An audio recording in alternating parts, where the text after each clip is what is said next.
皆さんこんにちは。これは今度出す本です。この日はその本の音声を録音する日でした。この本は会話を勉強する本です。私とプロの声優さんで会話を録音します。なのでこの時私は緊張していました。新宿に着きました。一度改札を出て乗り換えます。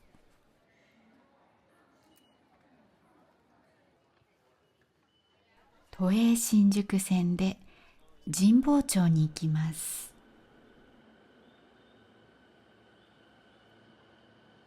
ちょうど電車がホームに入ってきました。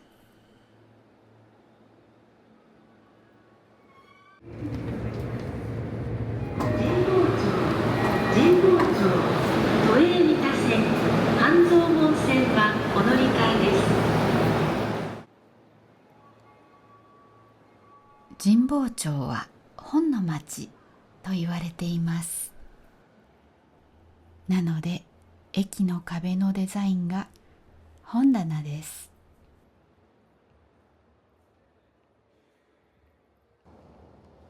神保町には古本屋さんが130軒以上あると言われています。また大きな新刊書店もあります。新刊というのは新しい本という意味です。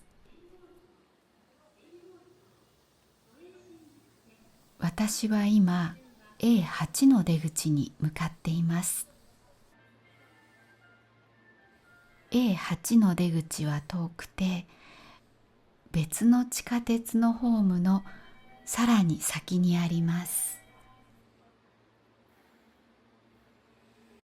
まだ先のようです。この上です。この道の先のようです。小学館と書いてあります。A8 の出口は小学館という出版社とつながっていました。これは小学館の出している漫画です。アニメになるようですね。こちら少年サンデーは小学館の雑誌です。やっと地上に出ました。これがさっき出てきた小学館のビルです。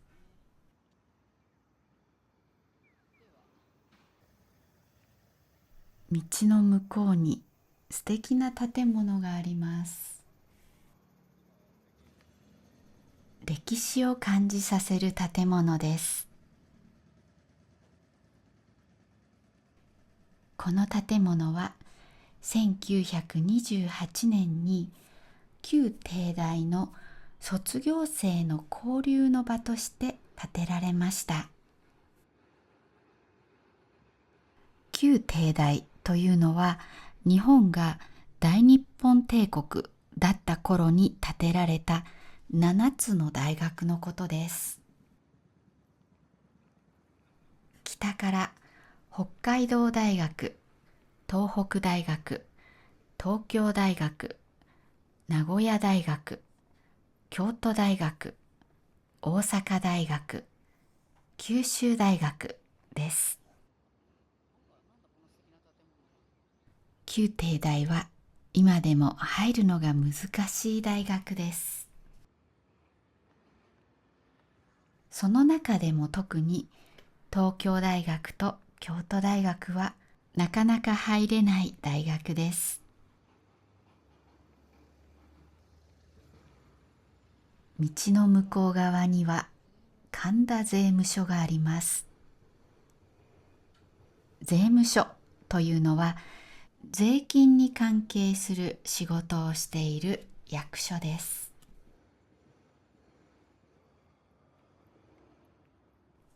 ここにも歴史を感じさせる建物があります。株式会社博報堂と書いてあります。博報堂は広告代理店です。日本で一番大きい広告代理店は電通で、2番目に大きいのが博報堂です。ただ、さっきの建物は昔の本社で、今の本社は別の場所にあります。本の音声の録音は1時からです。なので、まずはお昼を食べに行きます。この素敵なお店に行こうと思います。メニューもいい感じですね。こんにちは。一人ですか？ご予約はされてないです。何ですか？ご予約はされてないです。してないです。テーブル席ご予約で満席になりまして、カウンターの席でよろしければ。はい。わかりました。ありがとうございます。好きなところどうぞ。カウンター1名様です。素敵なテーブルに座るには予約が必要でした。コーヒーとパワーサラダランチを食べました。録音のことを考えるとどんどん緊張してきました。この日は少し天気が悪かったです。録音をするスタジオに向かいます。ますます緊張してきました。そしてここがスタジオです。録音をするのは向こうの小さい部屋です。この椅子に座って録音しました。最初はものすごく緊張しましたが、声を出しているうちに緊張が取れました。最後は声優の方と楽しく会話を録音できました。無事録音が終わりました。本は9月16日の発売です。本の会話で使っている文法は N5 と N4 のものですが、それだけでかなり自然な会話ができます。なので N3 以上の人にも役に立ちます。買ってもらえたらとっても嬉しいです。来た時に神保町の駅から出た小学館のビルに来ました。ドラえもんです。ドラえもんといえば小学館です。こちらには漫画家さんの描いた原画が飾ってありました。こちらはメッセージです。ではまた地下鉄に乗って今度は東銀座駅に行きます。地下鉄を乗り換えた駅で歌舞伎のポスターを発見しました。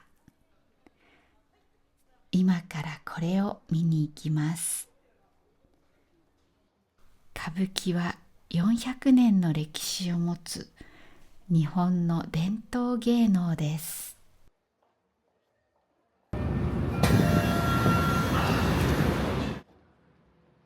東銀座に着きました。歌舞伎座は3番出口です。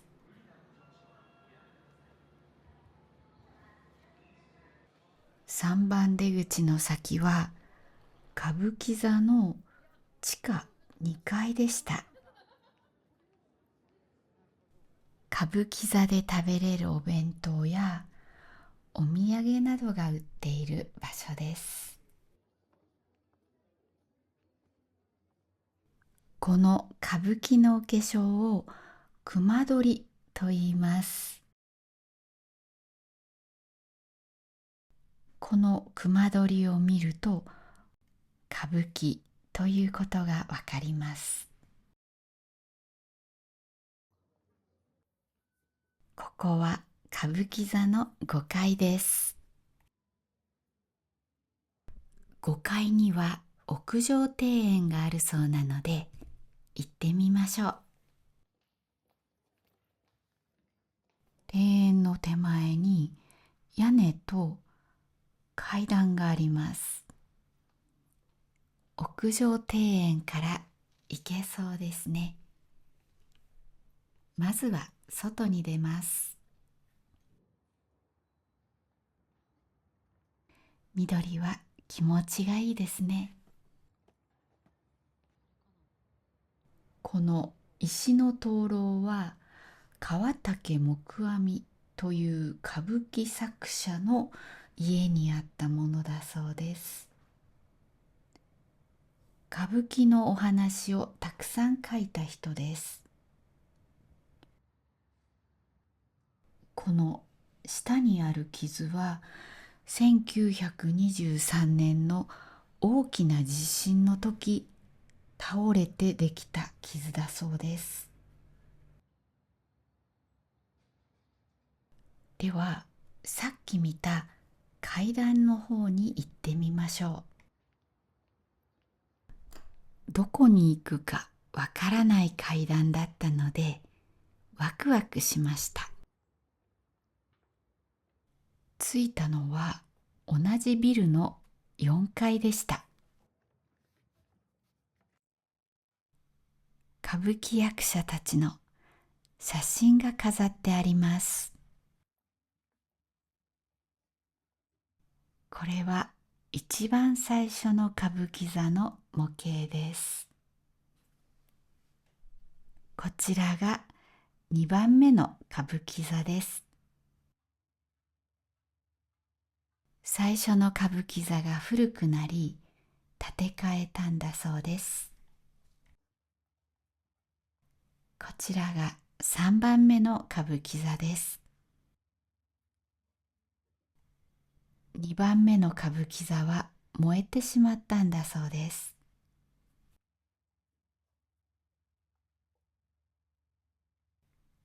そしてこれが4番目に建てられた歌舞伎座です。3番目のものは空襲で燃えてしまったんだそうです。この歌舞伎座も古くなり、2013年に今の歌舞伎座の建物になりました。これが今の歌舞伎座です。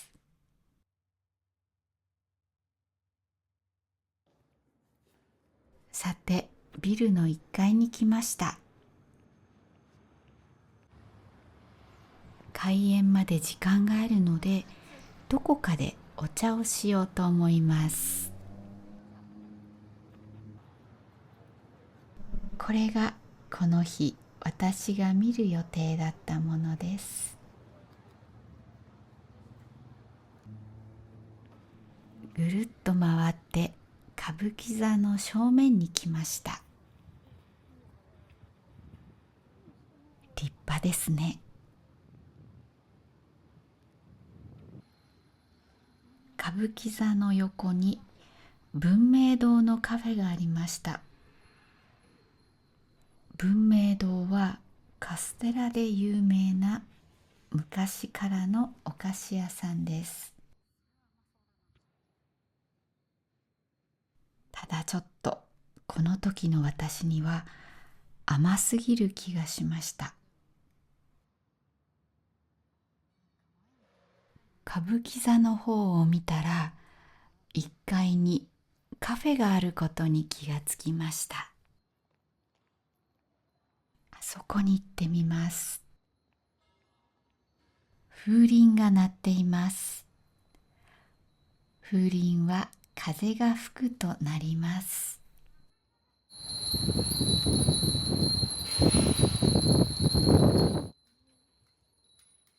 喫茶室と書いてあります。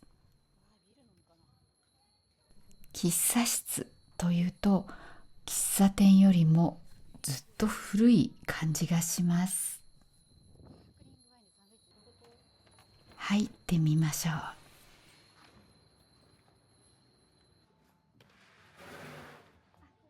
今空いてるんですか1名様ですね。はいメニューが置いてあるお席をお願いいたします。何が置いてあるメニュー。メニューが置いてあるお席にお願いします。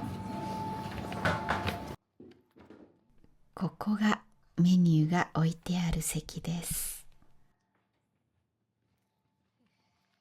すいません。はい、すいません。このミックスサンドイッチとサンドイッチが本日買わしてしまってそうですか。申し訳ございません。お食事系のメニューがカレーライス2種類だとビーフシチューになってしまうんです。完売というのは売り切れてしまってもうないという意味です。あと季節の限定のものがこちらですね。こちらのチキンカレーもございまして、こっちは夏限定になってて人気があるものになりますね。先ほどのカレーとビーフシチューは通常メニューになります。なるほど。じゃあ夏野菜のカレーでご飯少なめで、かしこまりました。でですね、スパークリングワイン、はい、待ってください。スパークリングワインに合うのはビーフシチューですかね。そうですね。そんな気がするな。すいません。じゃあこれでパンでスパークリングワインにしてもなんか並びが完璧って感じがしますね。そうですね。そうですね。はい。そしたらビーフシチューとパンのセットにして、お飲み物はスパークリングワインにされますか？はい、すいません。それで。大丈夫です。ありがとうございます。ここに来る前に本の録音が終わったので一人でお疲れ様会をします。無事に終わってよかったねというお祝いです。無事にというのは何事もなくとか問題なくという意味です。お待たせいたしました。ビーフシチューとパンのセットです。ありがとうございます。ご注文のもの以上でお揃いでよろしいですか？こちらにお電話失礼いたします。本当に無事に終わってほっとしました。ビーフシチューが来ました。喫茶室の横はお土産屋さんでした。歌舞伎のフェイスパックも面白いと思いましたが、この熊取のイラストのついた飴にすることにしました。息子へのお土産です。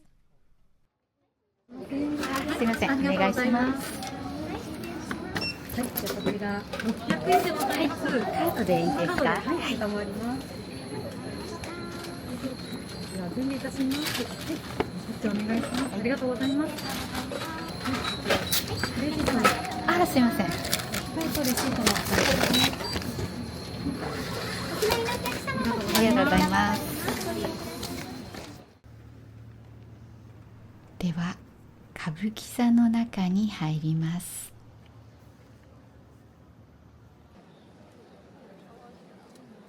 席は正面にありますが、その横に桟敷席がありました。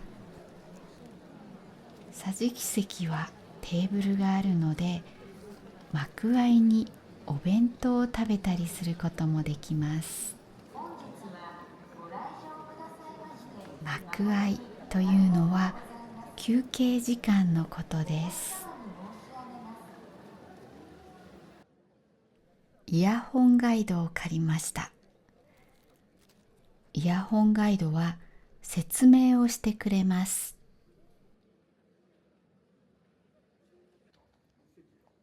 幕間にドリンクを飲みに行きます。私はドリンクのチケットを最初に買っていました。どうぞご利用くださいませ。残月のですね。どうぞ右側にお入りくださいませ。ご予約のお客様、はい、どうぞ。はい、すみません。こちらでお支払い。奥でお渡しください。はい、はい、奥でお渡しください。はい、どうぞ。この時、ドリンクを作ってくれています。はい、ありがとうございます。ありがとうございます。はい、ありがとうございます。お好きな席。はい。お好きな席へどうぞと言われたので、窓の方に行こうと思います。外が見えます。この日の最後の演目は残月でした。残月は残った月と漢字で書きます。朝になっても残っている月のことです。この丸いのが月です。ここでは注文しておいたお弁当を食べることもできます。ゆっくりできてとてもいい時間でした。歌舞伎を見終わったのでイヤホンガイドを返します。非日常を過ごしました。素晴らしい経験でした。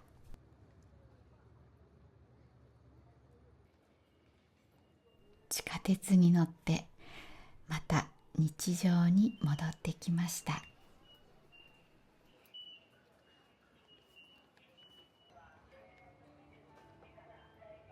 最後にお知らせです。私は発音を良くするためのコースをやっています。自分の発音が合ってるかなと思う方や、もっと発音に自信を持ちたいと思う方はぜひ入ってみてください。皆さんの発音を私が聞いてフィードバックすることもできます。またチャンネルメンバーシップもやっています。入ってくださっている皆さんありがとうございます。入っていない方もよかったらぜひご検討ください。今日も最後まで見てくれてありがとうございました。また次の動画でお会いしましょう。良い1週間をお過ごしください。またね。